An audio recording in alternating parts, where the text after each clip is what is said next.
Alright, welcome everyone to the continuation of the Throne of Eldraine full set review. We are on green this go around. Due to complications last night from Comcast, this video was delayed. It'll be up today, 9:23, instead of yesterday with the rest of them. We have two to go, green obviously, and then we're doing multicolored and artifacts after this, which will be our last one of the series. Alright, let's dive in here. We have Beanstalk Giant. It has a sorcery adventure for 3, 2 and a green. Search your library for a basic land card, put it onto the battlefield, shuffle your library. Okay. I mean, it's alright. I don't think it's going to really do much. I don't think it's going to matter in terms of a sorcery speed like that for 3 mana. I think you can do better. The Beanstalk Giant itself, though, 6 and a green for a star creature. Power toughness equal to the number of lands you control. Obviously going to be at least 7. Can increase every turn with a land drop. Could be good with something like Cavalier of Thorns, Risen Reef, things of that nature. Could also see playing like some kind of Field of Dead deck, I suppose. I really don't think outside of Limited it's going to do much. This is obviously a huge creature in Limited. You know, being able to search out the basic lands of, you know, a splash color would be huge. So this card I think is a limited, you know, no pun intended, giant. But I don't think standard worthy, unless someone wants to get really spicy with a Field of the Dead deck, but I don't see that happening. So, alright. Moving on to Curious Pair. 1 and a green for a 1/3 peasant. I should say human peasant, that does matter. Has a 1 sorcery adventure, 1 green mana, create a food token. So turn 1 you can drop a food token here. Turn 2 you can have the 1/3 body if you need it. Fairly good blocker against early red aggression. Obviously gives you the food token for life gain, which is nice. Obviously this card's not great. It's not very good. It does pair well with our next card, which is Edgewall Innkeeper. 1 green for a 1/1.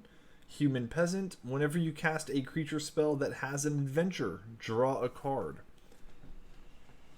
So here we kind of get into the card advantage of, you know, that green potentially has shown this set. You know, you can turn 1 Curious Pair, get a food token, you know, turn 2 Edgewall Innkeeper, turn 3 drop this and something else and draw a card. You know, it's okay. You know, I don't think really that this is gonna matter that much because it's not like Pelt Keeper, where you're going to increase the size of this card with every trigger, obviously. So you're just getting the extra card in your hand, which is fine, but I don't think it's strong enough given everything we've seen so far to really be standard playable. Alright, let's get on to the Feasting Troll King. This card's interesting. 2 and 4 green for a total of 6 mana. You get a 7/6, so giant dinosaur stats. Missing the hexproof, obviously. It does have vigilance and trample, though. So when Feasting Troll King enters the battlefield, if you cast it from your hand, create 3 food tokens. Alright, so okay, get you 3 food tokens. You're playing green. You can probably generate food tokens fairly easily in this color. Here, though, is where we kind of get into the, is this card worth it, is it not worth it kind of outlook that I have. Sacrifice 3 foods, return the Feasting Troll King from your graveyard to the battlefield, activate only during your turn. Okay. So, we know it has Carnage Tyrant stats. It's missing hexproof, so it's going to die. You know, it's got vigilance and trample. Great, they can't really chump block it if they don't by chance have a removal spell for it. Okay, the nice part about this card, hard for Teferi to justify bouncing this, right? because you're just going to get another 3 food tokens when you play it from your hand. So unless they bounce it just to buy time, they're basically giving you a second trigger for when he dies. The downside that I have with this card is very much the fact that I feel like I want to be doing more with 6 mana. Right? I want a card that's going to impact the game immediately. I'm talking like 6 mana Chandra. I'm talking, Garruk. I'm talking, powerful, impactful cards. Ugin. Things like that just really alter the course of a game at 6 mana when I'm tapping out for that. This card doesn't feel like that to me. This card just says, hit me with a removal spell and hopefully don't have a second one. That can be good, but not in green. I know that green wants every card that it drops to have that threat of, you need to deal with me. This card says you need to deal with me twice, but at that point in the game, a control deck has the resources to do that. It should. And you should be lower on resources than the control deck. So I feel like this just isn't impactful enough for standard. I'm sure that it will get tried. I'm sure that eventually it will connect and hit somebody. But I don't think it's as good as there are other 6 mana options out there for this card. Alright, I've said enough about the Feasting Troll King. Fell the Pheasant. 1 in a green. Fell the Pheasant deals 5 damage to target creature with flying. Create a food token. Okay, so this card, the first thing I can think of, it's awesome. It deals with Kefnet. Clean. Easy. Good to go.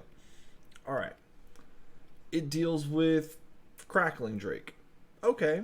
It deals with Niv Mizzet as well. It deals 5 to all of these really high cost, impactful flyers, which is good. I believe Plummet's still in the format, is it not? I'm being told Plummet's still in the format. Okay, excellent.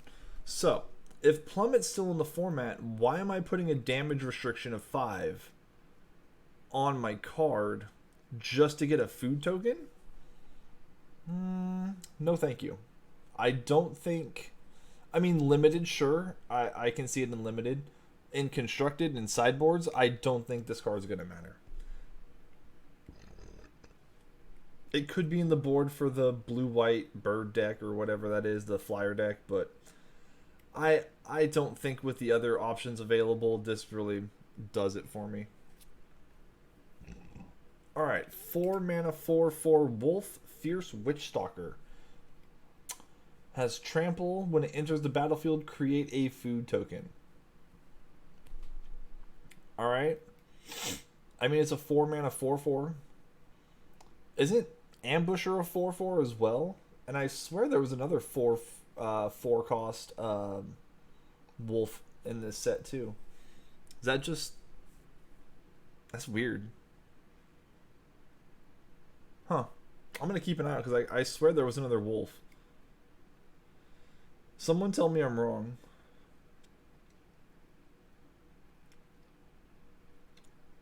Hey, look, it's a 2 mana bear.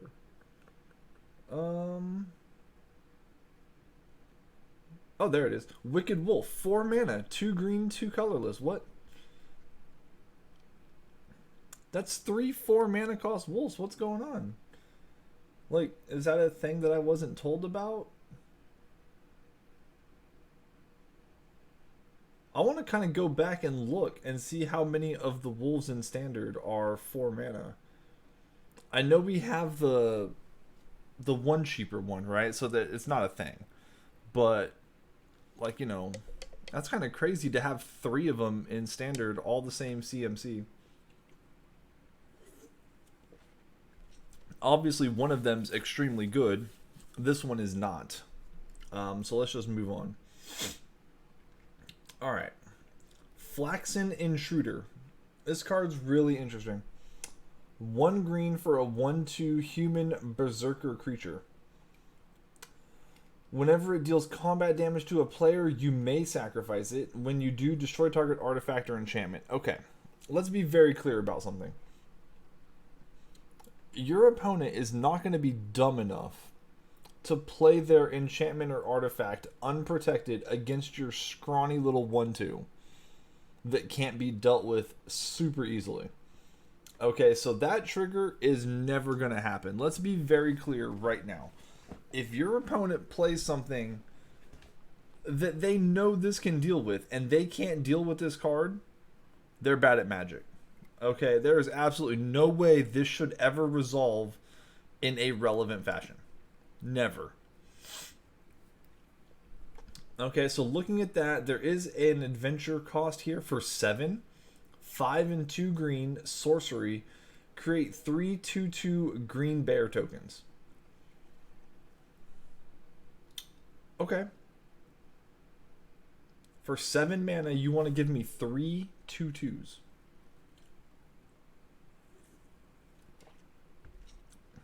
In what world do I want to pay 7 mana at sorcery speed for 3 2/2s?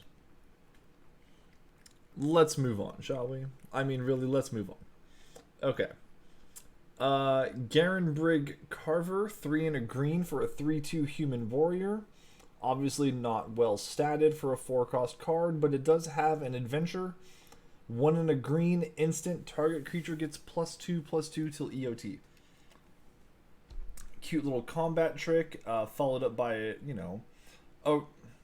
a ground gummer upper, I guess, for limited. But outside of that, standard definitely not playable. Alright. Garen Brigg Paladin, 4 and a green for a giant knight. Does have adamant. So if you spend 3 mana, green mana to cast it, obviously it comes in with additional 1/1 counter on it. Can't be blocked by creatures power 2 or less. So this is basically a new version of Steel Leaf Champion just for 2 more mana. It gets you 2 more mana, but if you pump the same amount of green mana that Steel Leaf Champion cost you, which was triple green, and pay an extra 2 for this card, you get it out of Lava Coil range. That's the upside that I see to this card. Is it's no longer in just straight Lava Coil range. That being said, I don't think a 5 mana 5/5 that requires you to play multiple green into it just to be a 5/5 is actually worth it. Can't be blocked by power 2 or less, I don't feel is relevant enough on turn 5 for that stat creature. Again, limited, probably okay. Standard, definitely not worth it. Hello there, Zamzali, how you doing? Alright, let's move on to Garen Brigg Squire, 1 and a green for a human soldier. Whenever you cast a creature spell that has adventure, it gets +1/+1 until end of turn. Thank you, I appreciate that.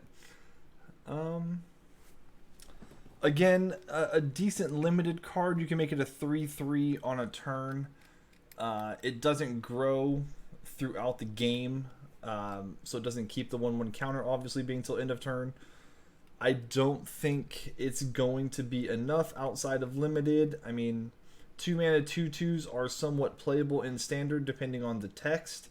This text, however, just comes up a little bit short. Alright, Giant Opportunity, 2 and a green, sorcery. May sacrifice 2 foods if you do create a 7/7 green giant creature token. Otherwise, create 3 food tokens. Zam, we are looking at the Throne of Eldraine set for Magic the Gathering, which is coming out this next week. And right now we're doing the green cards, and this review video will be going up on YouTube after this. So, trying to give everyone our personal opinion on the cards. Obviously, I'm not a professional, but it's just fun to go through them and give everyone a look and some feelings on everything. So this card, interesting. One thing comes to mind that I think everyone has to keep in mind when playing this card in Standard, and that is Teferi. Great. You sacrifice 2 food tokens. You got this awesome 7/7. Let's play this guy and just hope for the best. Well, your opponent pays 3 mana, plays Teferi, bounces your creature token, draws a card. You're immediately down 2 food tokens and a 7/7 that you can't get back. This seems really just kind of... I mean, he's in so many decks. It's very rare that you're not going to run into a Teferi. The 3 mana Teferi. And it's just... I don't think you can risk playing this card when he's in 75% of the decks in Standard. Oh, well, I'm glad you got into Magic recently. These are going to be new cards that you can play with on Arena or on paper starting next week. So, it'll be fun. Again, I think that just so many Teferis running around, you can't really play this card. And I think for 3 mana, if you want to start creating food tokens, there's better ways to do it at 3 mana.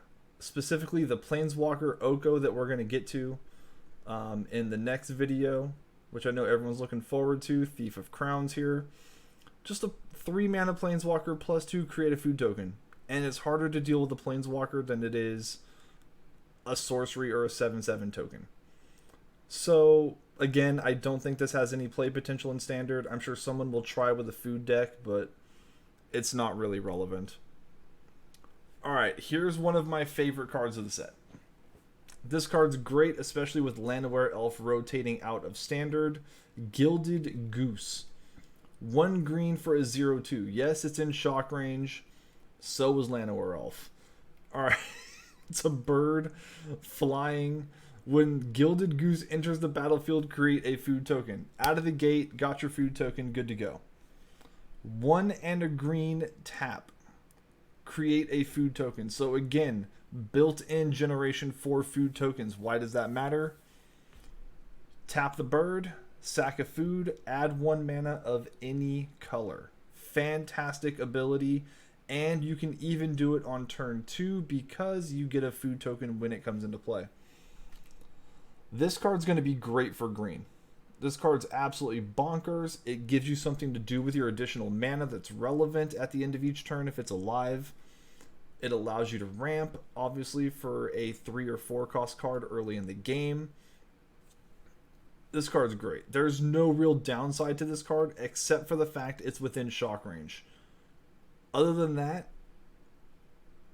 it doesn't matter. This card's fantastic. I mean, 1 mana of any color for a food token's phenomenal. So you can play Gilded Goose on turn 1. You can play Oko, which we just saw the green-blue Planeswalker on turn 2 as a 3 cost. Because you obviously get the food token, sack it for blue. Boom, there you go. And then he creates more food tokens to continue to allow your bird to ramp. So you get all of your spells at least a turn earlier.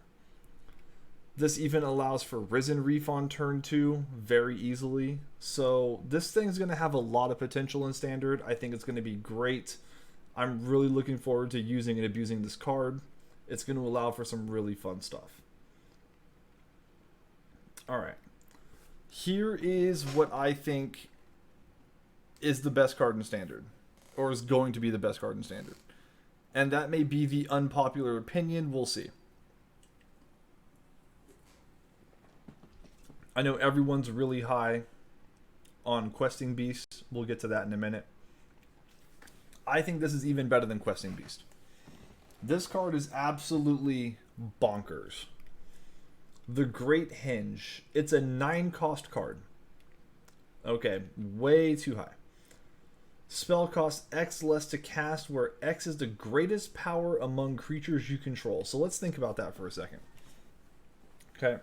The greatest power among creatures that I control in green is not going to be hard to do. Okay. Let's just be reasonable and consider, without even looking at, Questing Beast yet. Let's just assume that the best green creature that I can play right now in a green deck is Cavalier of Thorns. Right? The 5 mana 5/6 that mills over 5 cards and I get a land out of them. Okay. So I played that on turn 4 or turn 5 at the latest. But Gilded Goose allows me to play it potentially on turn 4. Alright, let's go with the Nuts hand. So turn 4, Cavalier of Thorns. Excuse me. So that takes 5 casting cost off of this card. Which means the very next turn, I can play the Great Henge on turn 5. Okay. Tap, add double green, gain 2 life, and now I have whenever a non-token creature enters the battlefield under my control, it gets an additional 1/1 counter, and I draw a card. This thing is going to generate so much advantage for green decks.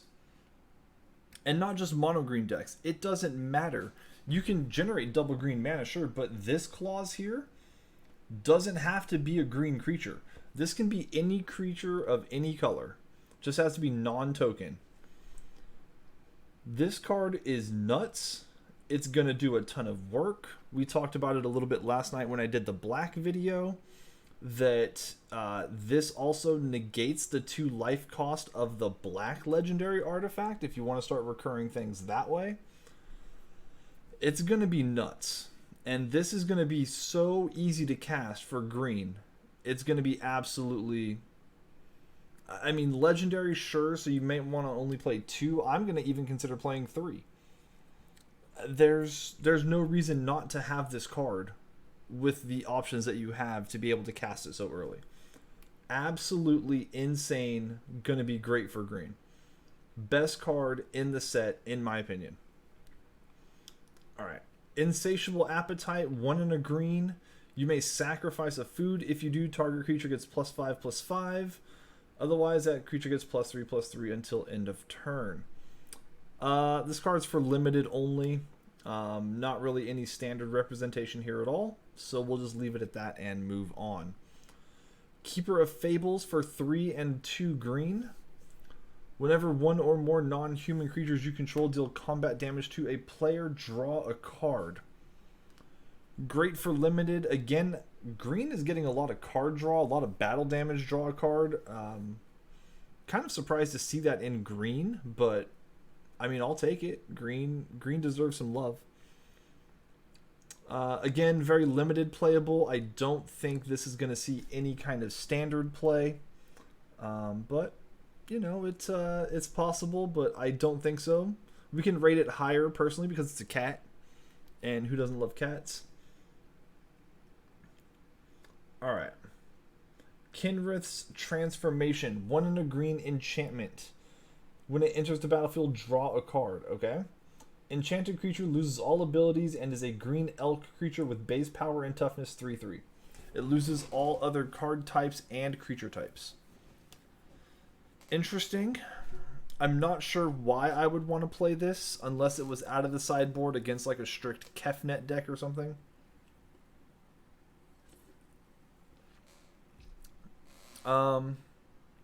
I mean, yeah, it draws a card, so it's not terrible.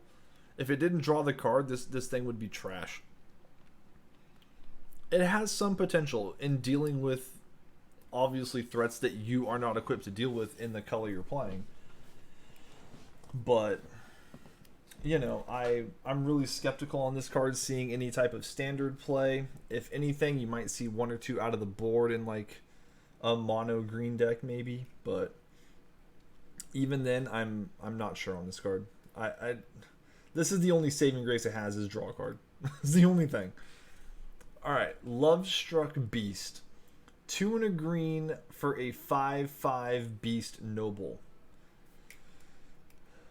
We'll get to the adventure side in a second because we want to read Lovestruck Beast's text here.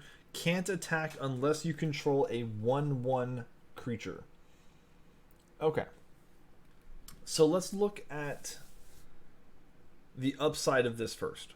The upside is this is a great green blocker against red decks. It's a 5/5 for 3. Can't attack. It's going to sit there on defense and just eat whatever they throw at you. Okay, great. Downside is you're not attacking. Okay. Heart's Desire. 1 green adventure cost. Create a 1/1 white human creature token. There's your 1/1. Okay, so I don't know how easy it's going to be to get additional 1/1s. It depends what you're playing this in, right?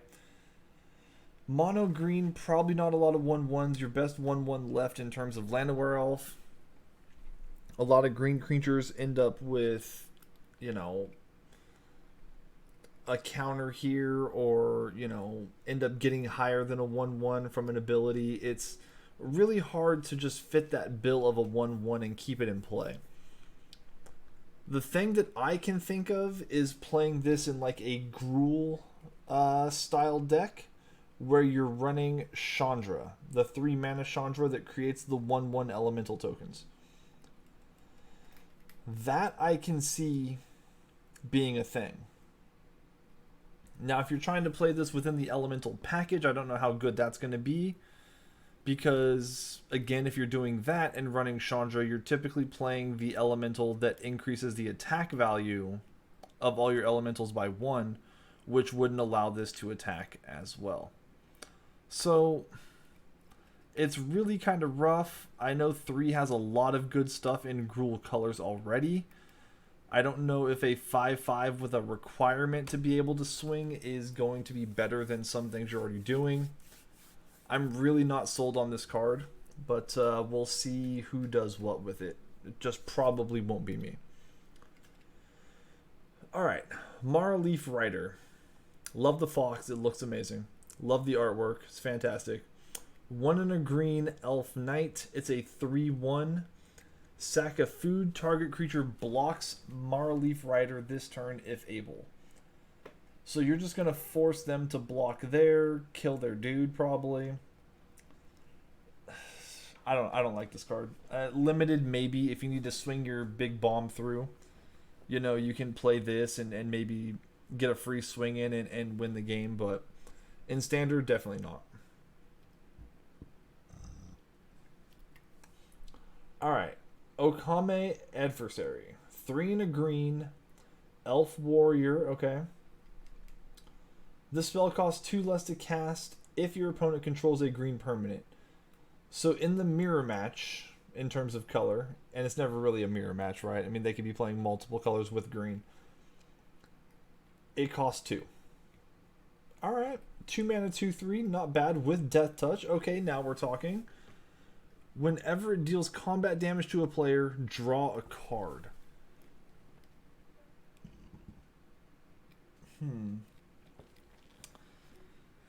A few things that I can think of right off the top with this card. 1, it's good against another green deck, obviously, because you can get it down early. Hard to make that a, main deck option.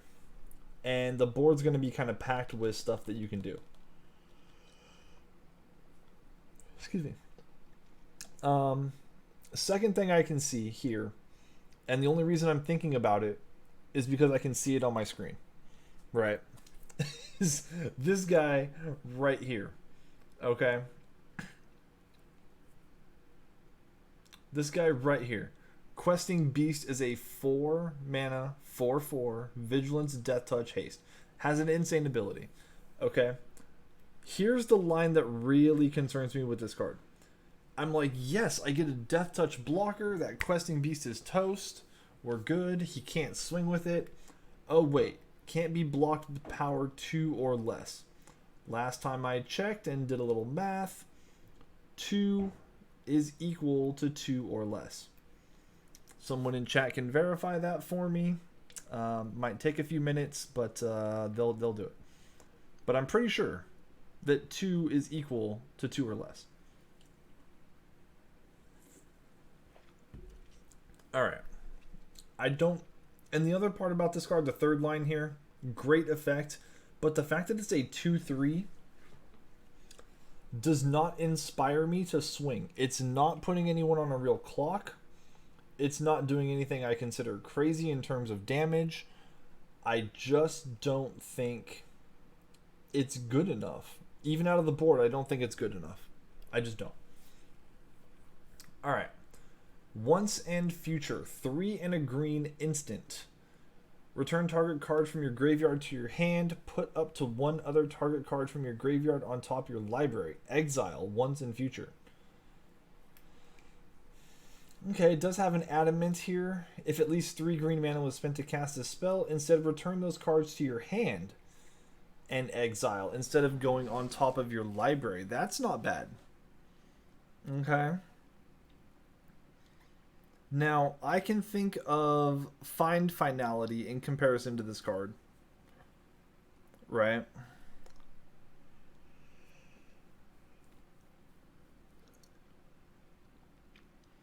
But Find Finality only gets creatures. This just returns a card from your graveyard to your hand and another target card. So this can actually hit planeswalkers. This can hit instants and sorceries. This can also hit lands. Okay. So this card is actually very different from Find Finality. Find, of course, like we said, gets you the creature back. Finality is a great removal spell on 6 if you need to clear the board like that. This card obviously does different things, even though it's in the same realm. I'm not sure how you're going to use this card at 4 mana, though. Instant speed does give it a lot of help, considering you can just do it at the end phase, either bait out a counter spell or get a relevant, card back or 2 even, for your draw step the next turn. I don't know. This card's kind of got me thinking, since it's instant and it does hit any card, I feel like this card might have some potential somewhere. We'll see where it ends up. Alright. Once Upon a Time. I know everyone's flipping out over this card. Oh my god, so good. It's great. Let's see how broken this can be. I'm not ready to say absolutely broken, but I'm going to say it's very, very good. Okay, so let's check it out. 1 and a green. If this spell is the first spell you've cast this game, you may cast it without paying its mana cost. What? Look at the top 5 cards of your library. You may reveal a creature or land from among them, put it into your hand, put the rest on the library in any order. On the bottom. I'm looking at this going, that's pretty good. The only thing I don't like is if I'm playing this in green, right? And I want to play Gilded Goose on turn 1. Do I really want to take a turn off and go turn 2 and look for a creature? Or a land? I mean, if I have to, sure. But should I really be doing that?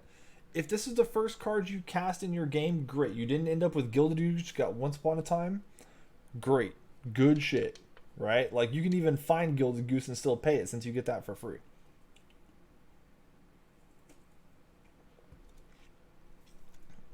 I'm still not sold on this being like an overly broken card. I mean, you can compare this to Commune with the Dinosaurs, right? Except this hits any creature. But I mean, it doesn't hit artifacts, so you can't find the Great Henge with it. It doesn't hit. It just hits creatures and lands, so you could miss out on something you need. I think this card's very good. I think this is an A+ card. Is it S tier level like Great Henge is going to be? Absolutely not. I do give it a solid A, though. I would say this is a great card. I don't think by anywhere close it's near one of the best cards in the set. I think there are far better cards in this set than this card. And I know everyone's losing their shit over this a little bit, but I think it's going to see a lot less play than people think. Alright, Outmuscle. 3 and a green. Put a 1/1 counter on target creature you control. Then it fights target creature you don't control.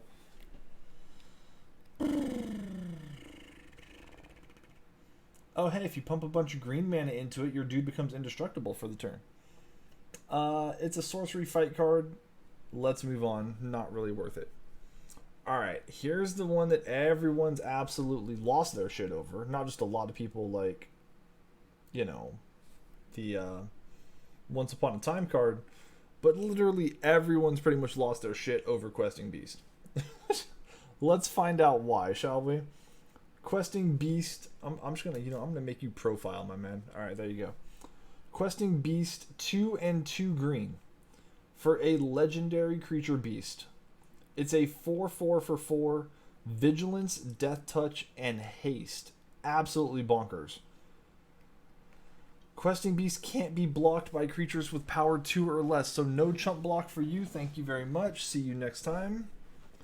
Combat damage that would be dealt by creatures you control can't be prevented. That's extremely good. And here's the kicker. That does not say attacking creatures you control. That just says combat damage that would be dealt by creatures you control can't be prevented. Which means it absolutely shits on that Black Knight that comes in with 4 counters and you just remove 1 to prevent the damage. No, not happening. Not while this is in play. Whenever Questing Beast deals combat damage to an opponent, it deals that much damage to target planeswalker that player controls. Okay. So here's where this card earns its paycheck. Okay. Let's say you play Gilded Goose on turn 1. Okay. They play Teferi, kind of tempo you back a little bit. Okay, fair enough. Right? By the time before Teferi can get back to 3 counters, you can drop Questing Beast, right? Jam him. Now here's why this card is absurd. Okay. Against planeswalkers, you have to deal with them, right? And normally you have to take a turn off with your attacking creatures and kill the planeswalker. Here, you can keep your foot on their throat with this card. Because you're like, you know what? I'm still going straight for your face. I'm going to kill you quickly with this card. It's a 5-turn clock, for crying out loud. Just by itself. And then you can still deal 4 damage minimum to a planeswalker that player controls. It's however damage this deals. So if you played like, oh, I don't know, God Eternal Ronis or some shit,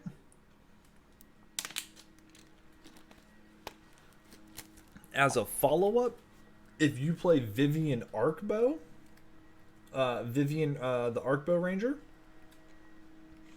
okay, sure, you know what? Yeah, let's make this thing even scarier. Okay, because you know what? That's just absurd to be able to deal an X amount of damage to the planeswalker and still deal damage to the opponent, making them even more afraid of the clock that you just put them on. This card's absolutely insane. I love it. I'm still thinking the hinge is going to be better, but this card is absolutely nuts and everyone should be playing 4. I don't care if it's legendary. You're allowed to play 4 of this card. Do it.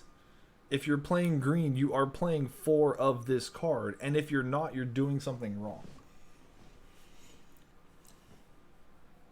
Okay. Really? Alright. Someone in my chat just said, I would play 3 max because it's legendary. Here's what I'm going to tell you. Okay. Your opponent's going to kill this. And they're going to kill this very quickly. Okay. Who cares if you play 4?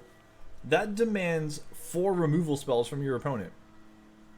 Which means it's not getting used on other things. Because they are so scared of this card, as where they should be, you have more threats that can get through and finish the game. Okay?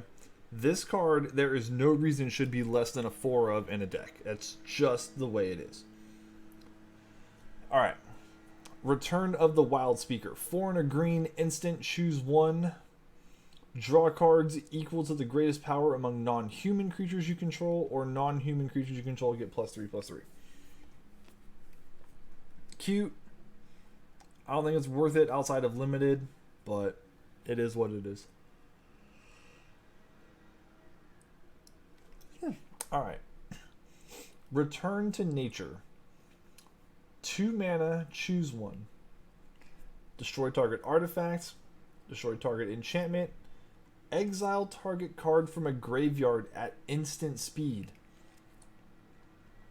That's going to be really nice. Oh, you wanted to resurrect that Drakaseth? No. No. Oh, you wanted to play that Vivian Arkbow? No. No. It's going to be a great sideboard card. I really like this. This is going to see some definite play in a lot of green colored decks, not just mono green, but anything with green is a somewhat reasonable color. This will be in the board most likely. Alright, Rosethorn Acolyte, 2 and a green, has a 1 mana sorcery adventure. Let's check that out. That's add 1 mana of any color. So essentially you pay a green to get 1 mana of any color. Okay. Alright, I can dig it. I mean, just in case you have, like... I mean, I guess you could do, like... Forest, play this... Get a blue, play Opt. I mean, sure. I guess if you're needing color fixing, this could be good. 1 mana way to do it. And then it becomes a 3 mana 2/3 tap, add 1 mana of any color. Alright. It's not great, but it's okay.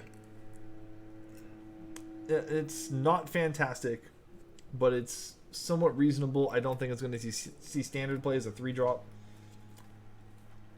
Although it does have the 1 mana of any color, but I think the bird's just better. Alright, Rosethorn Halberd. 1 green for an artifact equipment. When Rosethorn Halberd enters the battlefield, attach it to target non-human creature you control.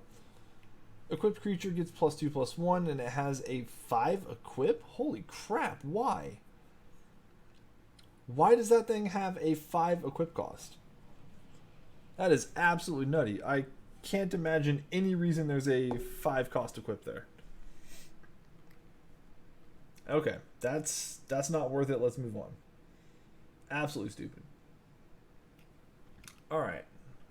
Sporecap Spider, 2 and a green with reach. It's a 1/5.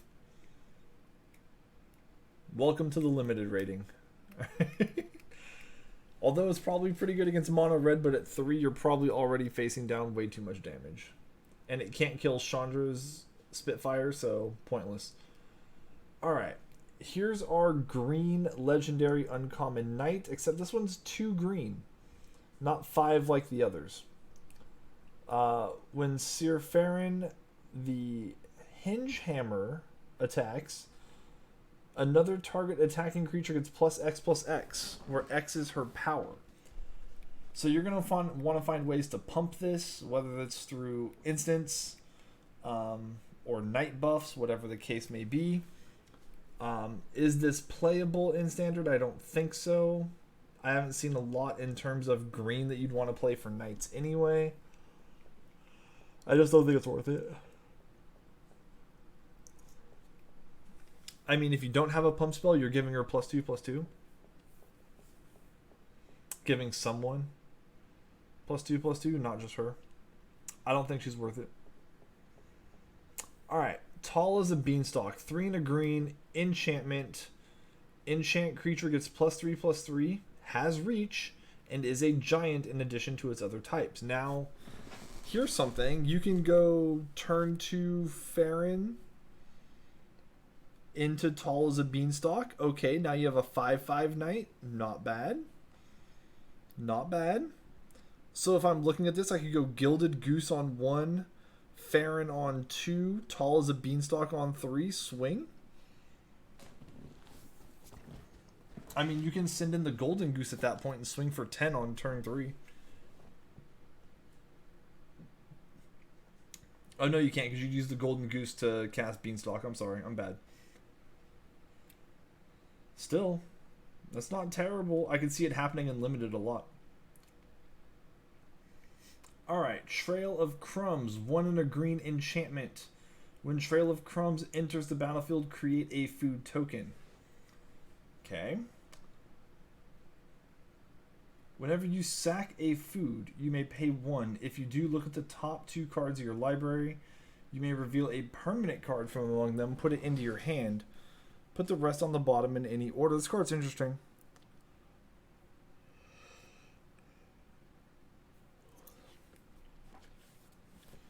This not only gives you something to do with your food tokens, but it doesn't take away the reason you're sacking them. It just cares that you have sacrificed them, and then you can pay 1. So I've seen some cards that say sack a food token to do this effect. This obviously doesn't have that, which makes it more appealing. Because now I can use the food tokens for whatever I want still, whatever purpose that may have been, rezzing a creature, gaining the life, whatever the case may be. And I still have the option to pay 1. This reminds me similarly of the white enchantment that when you gained life you could draw a card by paying 2. But that also had the upside of creating tokens. This just allows you to look at your hand, or not your hand, your deck, and reveal a permanent card, kind of like the green bond. But it does generate some good advantage in terms of using your food tokens, generating hand advantage over your opponent, allowing you to play more threats, and just kind of overrun them. This card's interesting. It could see some play in something. I'm interested to see how this works out, especially in an Oko deck. I'm curious to see how this works out. All right, Twinvale Treefolk, 5 and a green, 6 mana, 6/5, no ability. Okay, and then it has Oaken Boon Adventure for a sorcery, 4 mana. Put 2 1/1 counters on target creature. Okay. I don't know that 2 1/1 counters for 4 at sorcery speed is going to do it. If I want to do that, I'll just play Vivian, and rightfully so. This does become a 6/5, but without trample, without reach, without something. It's just a sitting duck there. Can be chump blocked very easily. It doesn't really present much of a threat. I'm going to say that's a limited thing, and that's kind of it. Alright, Wicked Wolf, 2 green, 2 colorless for another 4 cost wolf. When Wicked Wolf enters the battlefield, it fights up to 1 target creature you don't control. Sack a food. Put a 1/1 counter on Wicked Wolf. It gains indestructible until end of turn. Tap it. Okay. So you can do that at any time.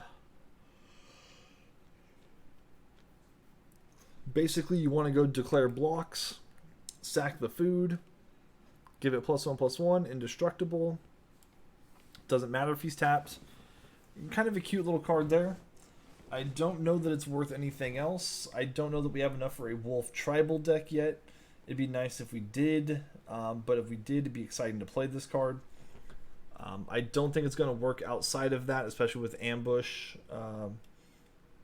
Pack Ambusher or whatever it is in the format right now, and already being an Asimic Flash deck, I don't think this has a home.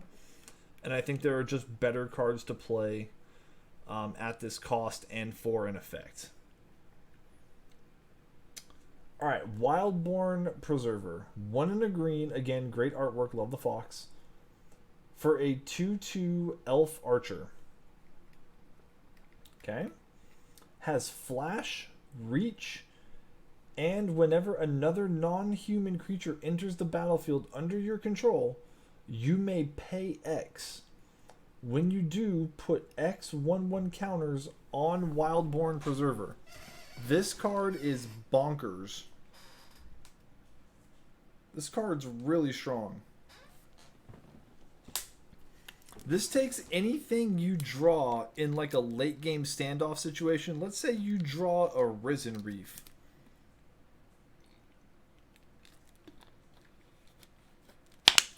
Just for shits and giggles, let's say Risen Reef late game, right? Not the most impactful card in the world. Alright, your opponent has like a Basilica Bellhaunt on defense. Okay? But you have this thing in play. So, you pay your 3. Let's say you have 3 mana left over. Alright? Pay the extra 3. This now becomes a 5/5 because of Risen Reef being cast. That's absurd. This goes straight into Simic Flash because it has Flash itself. Oh boy. Did they need another mana sink? No. But think of it this way. If they have cards they don't need to activate Spectral Sailor, they have this in play. Let's say they flash in a Spectral Sailor on like turn 5. They could either draw a card or they could make this a 6/6. Seems reasonable. This card's going to go nuts in Simic Flash. I think it's a great card for them. I think it's going to make a lot of people sad. Alright, Wildwood Tracker, 1 green for a 1/1 elf warrior. That fox looks awesome. Whenever Wildwood Tracker attacks or blocks, if you control another non-human creature, it gets +1/+1 until end of turn. Meh. Meh. Meh. Alright. 4 and 2 green for Wolf's Quarry. Create 3 1/1 green boar creature tokens with when this creature dies, create a food token. It's a cute card, very flavorful, but it's bad. No way do we use this card for anything. Alright, Yorvo, Lord of Garredburg. Why am I yawning so much? Jeez, it's crazy. Alright. So we have triple green for a 0/0, but he comes in with 4 1/1 counters. Okay. So immediately I'm thinking of referencing Seal Leaf Champion again. Triple green, same casting cost. Close, it's a 4/4. It doesn't have the clause of can't be blocked by creatures 2 or less. So this can be chump blocked fairly easily.